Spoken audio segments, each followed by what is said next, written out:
ये कहानी एक ऐसे बच्चे के बारे में है जो अपनी ही मेड के साथ दिन रात घपाघप करते रहता है, यहाँ तक कि अपने बर्थडे के दिन भी नहीं छोड़ता। आगे उन दोनों के बीच में क्या होगा वो हम आज की इस एक्सप्लेनेशन में देखने वाले हैं। मैं आज जिस मूवी को एक्सप्लेन करने वाली हूँ, इस मूवी का नाम है द मेड और ये मूवी 2014 में रिलीज हुई थी। मूवी के स्टार्टिंग में हम जैक को देखते हैं जो कि एक स्कूल स्टूडेंट है और जैक के मॉम की डेथ कुछ समय पहले हो गई थी, जिसके बाद उसके डैड ने दूसरी शादी कर ली थी। अभी जैक अपने डैड के पास बर्थडे सेलिब्रेट करने के लिए जा रहा था। जब जैक के पापा ने दूसरी शादी की थी तब से जैक उनसे नफरत करने लगा था। उसके बाद जैक अपने डैड के पास पहुंच जाता है और वो कमरे में जाके स्मोक करने लगता है। तभी जैक को बाहर एक लड़की दिखाई देती है और उसे देखने के बाद वो उसकी तरफ अट्रैक्ट होने लगता है। तब जैक नीचे गार्डन में जाता है और वो उसे देखने लगता है। तभी जैक के पापा उसके पास आते हैं और वो उसे बताते हैं कि इसका नाम मारिया है और ये हमारी मेड है। उसे देखने के बाद जैक के दिल में एक ही गाना बज रहा था।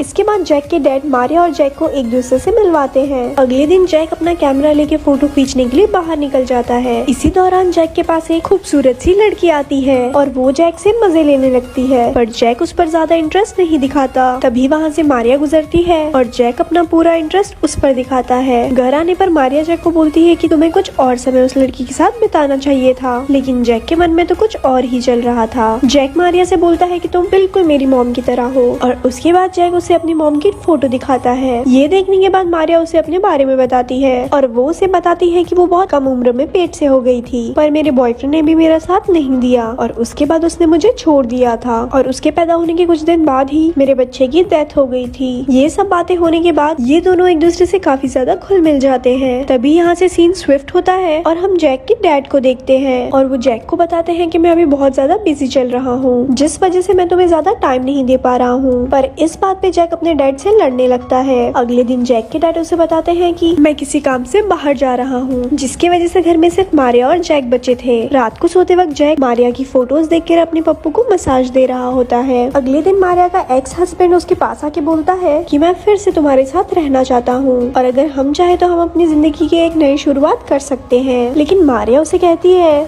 चल बोजड़ी के।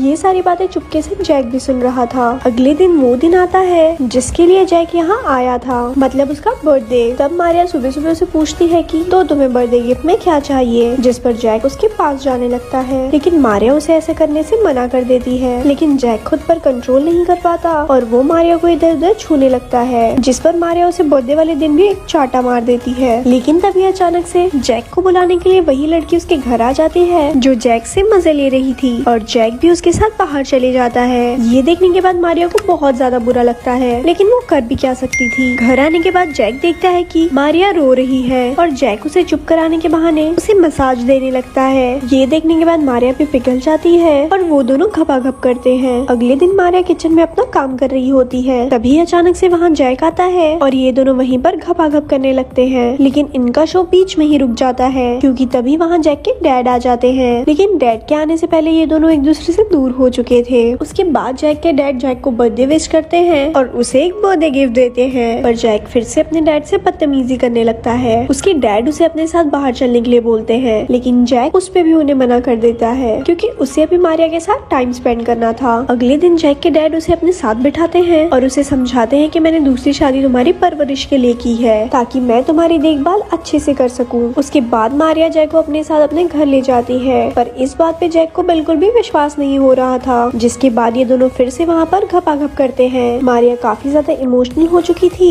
इसीलिए ये दोनों बार बार घपाघप करते हैं और मारिया जैक को समझाती है कि तुम्हें अपने पापा से ऐसे बिहेव नहीं करना चाहिए। उसके बाद जब जैक घर आता है तो वो बहुत ज्यादा खुश था और उसे खुश देखकर उसके डैड भी बहुत ज्यादा खुश होते हैं। अगले दिन जैक को यहाँ आए हुए बहुत दिन हो चुका था और वो यहाँ से वापस जाने की तैयारी करने लगता है और वो अपने डैड का गिफ्ट भी अपने साथ रख लेता है। जैक को वहाँ से जाता देख उसके डैड उसे गले से लगा लेते हैं और ये देख के मारिया भी बहुत ज्यादा खुश होती है क्योंकि ये सब कुछ मारिया की वजह से ही हो पाया था। उसके बाद मारिया भी अपनी मॉम के पास जाती है और वो अपनी मॉम से बताती है कि मैं पेट से हूँ, जिस बात से उसकी मॉम ज्यादा खुश नहीं होती। लेकिन मारिया इस बात से बहुत ज्यादा खुश थी और मारिया के पेट में जैक का ही बच्चा था। और इसके बाद ये मूवी यहीं पर खत्म हो जाती है। ऐसे ही और स्टोरीज सुनने के लिए हमारे पेज को लाइक करें। धन्यवाद।